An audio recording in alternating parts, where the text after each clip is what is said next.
পশ্চিমবাংলার বুকে যে কোনো ধর্ষণ কাণ্ডের পরে তৃণমূল কংগ্রেসের নেতা নেত্রীরা অসভ্যতামি করবেন না, এটা হতেই পারেন না।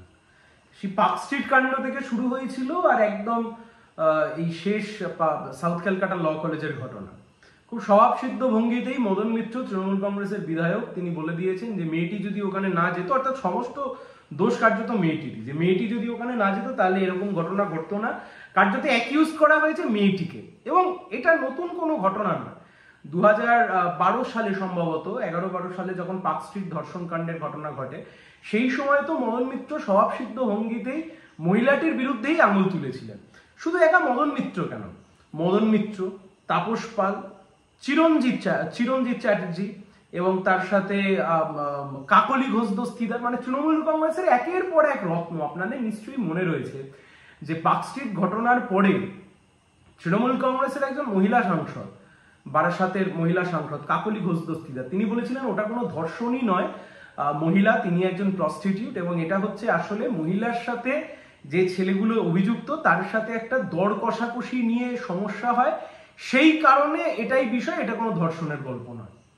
তার পরবর্তী সময়তে তাপস পাল, যিনি প্রকাশ্য দিবালোকে দাঁড়িয়ে মা বোনেদেরকে হুমকি দিয়ে বলেছিলেন যে তুমি সিপিআইএম করো, তোমার বাড়িতে ছেলে ঢুকিয়ে দেবো, রেপ করে দিয়ে চলে যাবে। তারপরে আমাদের এখনো মনে আছেন চিরঞ্জিত চ্যাটার্জি, তিনি মেয়েদের পোশাক পরা এবং ছোট পোশাক পরা ইত্যাদি নিয়ে আঙুল তুলেছিলেন।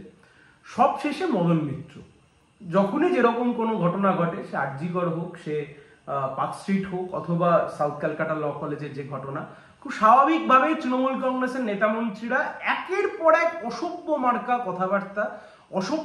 কথাবার্তা। এবং আসলে আপনারা যদি মনে করে থাকেন যে এটা শুধুমাত্র সেই নেতামন্ত্রীরা বলেন, তা নয়, রাজ্যের মাননীয় মুখ্যমন্ত্রীও কার্যত একই অভিমত পোষণ করেন।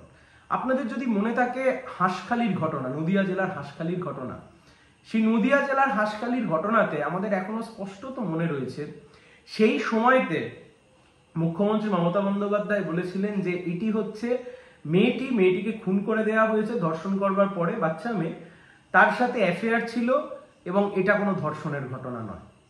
কাটোয়ার ধর্ষণ কাণ্ড, মুখ্যমন্ত্রী মমতা বন্দ্যোপাধ্যায় বলেছিলেন যে যিনি ধর্ষিতা তিনি সিপিআইএম করেন। তার পরবর্তী সময়তে কামদুনি, যারা প্রতিবাদ করেছিলেন তাদেরকে বলেছিলেন মাওবাদী। মধ্যমগ্রামের ঘটনা, একের পর এক ঘটনা। পশ্চিমবাংলার বুকে যখনই কোনো ধর্ষণের ঘটনা ঘটেছে, বাংলার বুকে যখনই কোনো ধর্ষণের ঘটনা ঘটেছে, আসলে মদন মিত্র থেকে শুরু করে কাকলি ঘোষ দস্তিদার, তাপস পাল, চিরঞ্জিত চ্যাটার্জি, এনারা এই সমস্ত কথা বলবার ধৃষ্টতা দেখান, এনারা এই সমস্ত অসভ্যতামি করবার সাহস দেখান। তার কারণ রাজ্যের মহিলা মুখ্যমন্ত্রী, যিনি 2021 সালে ভোট আসলেই যিনি হাত জোর করে গিয়ে বাংলার মা বোনেদেরকে বলেন যে বাংলা তার নিজের মেয়েকেই চায়, অর্থাৎ মহিলা ভোট সব আমাদেরকে দাও, ভোট মিটে গেলে এই বাংলার মা বোনেরা যখনই কোনো ধর্ষণের শিকার হন, যখনই কোনো রকমের কোনো এরকম ধরনের ঘৃণ্য ঘটনা, সেই ঘৃণ্য ঘটনার যখন শিকার হন, সেই সময়তে দাঁড়িয়ে কিন্তু বাংলার মুখ্যমন্ত্রী বারংবার তাদের চরিত্রের দিকে আঙুল তোলেন। আসলে তৃণমূল কংগ্রেসের সামগ্রিকভাবে চরিত্র হচ্ছে এটাই, একটা লুম্ফেনদের দল, চোর জিটিংবাজদের দল। এতে হয়তো কিছু হাতে গোনা ভালো মানুষ আছেন, সবাই হয়তো এরকম নন, কিন্তু সেটা নগণ্য। আবারও বলছি, স্পষ্টত বলছি, আরজিকরের ঘটনা তৃণমূলের সরকার ধামাচাপা দিতে চেয়েছিল, আর ঠিক তারই সুর ধরে সাউথ ক্যালকাটা ল কলেজের ঘটনা, আর ঠিক সেই একই সুর ধরে মদন মিত্র থেকে তাপস পাল, যে ধর্ষণ কালচারকে প্রমোট করবার কথা বলেছিলেন, সেই কাজ এখনো তৃণমূল চালিয়ে যাচ্ছে। দেখুন, আমরাও কত সহজে কত কিছু ভুলে যাই। এই মদন মিত্র জেলখাটা আসামি, এই মদন মিত্র এত অসভ্যতামি করতেন। আবার এই মদন মিত্রর পিআর টিমই সম্ভবত যখন ওই মদন মিত্র লাইভগুলো করতেন এবং তাতে এছাড়া হলুদ সানগ্লাস পরে বসতেন এবং ও লাভলি বলতেন, সেই ও লাভলিটা আস্তে আস্তে হয়ে গেল একটা মিম মেটেরিয়াল। আস্তে আস্তে ওই হলুদ রঙের সানগ্লাস, মদন মিত্র সানগ্লাস, সেটা হয়ে গেল একটা ভাইরাল ট্রেন্ড। আসলে দেখুন, সমাজে ভালো রাজনীতিবিদ সমাজ তৈরি করে, খারাপ রাজনীতিবিদও এই সমাজ তৈরি করে। মদন মিত্রর মতো মানুষরা পশ্চিমবাংলাকে কলুষিত করছে, এতে নতুন কিচ্ছু নেই। তাপস পালের মতো রাজনীতিবিদরা প্রয়াত হয়েছেন, কিন্তু তাও যা ঘটেছে তা নিয়ে তো আজকে অস্বীকার করবার কোনো জায়গা নেই। তাপস পালের মতো লোকেরা বাংলার মান সম্মান সবকিছুকে কলুষিত করেছেন। কাকলি ঘোষ দস্তিদার, তাপস পাল, মদন মিত্র, চিরঞ্জিত চ্যাটার্জি, প্রত্যেকে।